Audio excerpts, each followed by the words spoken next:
ஆண்டவரால் ஆசீர்வதிக்கப்பட்ட அருமையான தேவ ஜனங்களே, இன்று நாம் வாசிக்கக்கூடிய தலைப்பு என்னவென்றால், இருவர் பாடிய தெய்வீக பாடல்.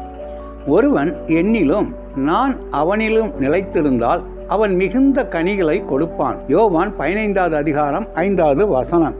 குழந்தைகளின் இசை நிகழ்ச்சி ஒன்றில் ஓர் ஆசிரியரும் ஒரு மாணவனும் ஒரு பியானோவின் முன்னால் அமர்ந்திருந்தனர். இருவரும் சேர்ந்து இசைக்கும் பாடலை தொடங்குவதற்கு முன்பு அந்த ஆசிரியர் குனிந்து அந்த மாணவனிடம் சில கடைசி நேர ஆலோசனைகளை கூறினார். அந்த இசை கருவியிலிருந்து இசை கொட்டிய போது அந்த மாணவன் ஒரு எளிய ராகத்தை வாசித்தான். அந்த ஆசிரியர் அவனோடு இசைத்து அந்த இசைக்கு ஓர் ஆழத்தையும் வளமையையும் கொடுத்தார். அந்த இசை முடிவுற்ற போது அந்த ஆசிரியர் தன் தலையை அசைத்து தன்னுடைய அங்கீகாரத்தை தெரிவித்தார். ஓர் தேவ மைந்தன் இவ்வாறு கூறுகின்றார்: நாம் இயேசுவோடு வாழும் வாழ்க்கையும் தனி பாடலை போன்றது அல்ல, இருவர் சேர்ந்து பாடும் பாடலை போன்றது. சில வேளைகளில் அவர் என் அருகில் அமர்ந்திருக்கிறார். அவருடைய வல்லமையினாலும் வழி நடத்துதலாலும் என்னால் இயங்க முடிகிறது என்பதையே நான் மறந்து விடுகின்றேன். என்னுடைய சொந்த முயற்சியால் நான் சரியான சுரங்களை இசைக்க முயற்சிக்கிறேன்.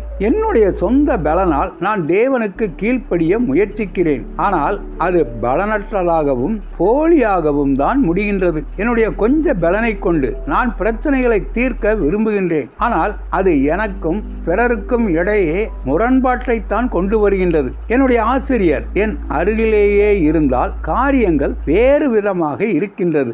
எனக்கு உதவும்படி நான் தேவனை சார்ந்து கொள்ளும் போது என்னுடைய வாழ்வு தேவனை மகிமைப்படுத்துவதாக உள்ளது. நான் சந்தோஷத்தோடு பணி செய்கின்றேன், தாராளமாக அன்பு செய்கின்றேன். என்னுடைய உறவுகளை தேவன் ஆசீர்வதிக்கும் போது அது ஆச்சரியமாக உள்ளது. இயேசு தன்னுடைய முதல் சீசர்களிடம், ஒருவன் என்னிலும் நான் அவனிலும் நிலைத்திருந்தால் அவன் மிகுந்த கனிகளை கொடுப்பான். என்னை அல்லாமல் உங்களால் ஒன்றும் செய்யக்கூடாது. யோவான் 15வது அதிகாரம் 5வது வசனம் என்று கூறினார். ஒவ்வொரு நாளும் நாம் நம்முடைய நல்ல ஆசிரியருடன் இணைந்து இருவரும் பாடும்போது அவருடைய கிருபையும் வல்லமையும் நம்முடைய ஆவிக்குரிய வாழ்வின் இசையை சிறப்பாக வாசிக்க உதவும். கூறினவர் ஜெனிஃபர் பென்சன் சுல்ட். தேவன் தரும் ஊக்கத்தையும் உதவியையும் சில வேளைகளில் நாம் மறுப்பது ஏன்? அவரை சார்ந்து கொள்ளும் போது சில சூழல்களை நாம் பார்க்கின்ற விதமும் செயல்படுகின்ற விதமும் எப்படி மாறுகின்றது?